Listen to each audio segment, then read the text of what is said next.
The gentleman reserves. The gentleman from Pennsylvania is recognized. Thank you, Madam Speaker. I appreciate it. Madam Speaker, we're all here to represent our constituents. And I don't think it's a coincidence that House Democrats represent all but one of the 25 districts who benefit from the SALT tax provision. That includes Speaker Pelosi's own district. And what this is it's a tax break for millionaires and billionaires. Let's just look at the tax consequences of this bill.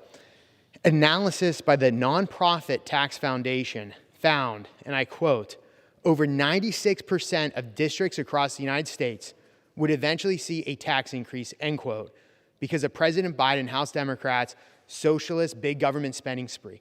96% of districts will have higher taxes because of that. This hurts the working and middle class.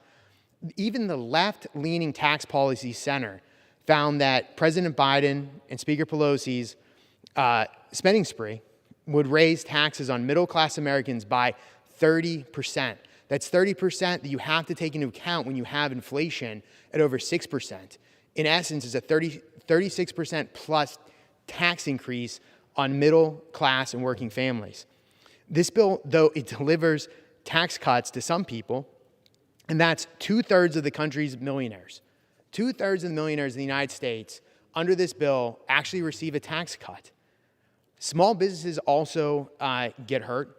They don't get favored like millionaires and billionaires. This includes $400 billion in small business tax hikes, which some argue would take the effective tax rate of small businesses in excess of 57%.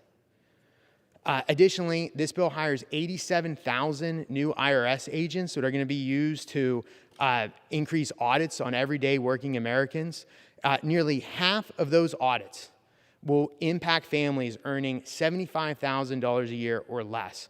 About 1/4 will be affected Americans who earn just $25,000 per year.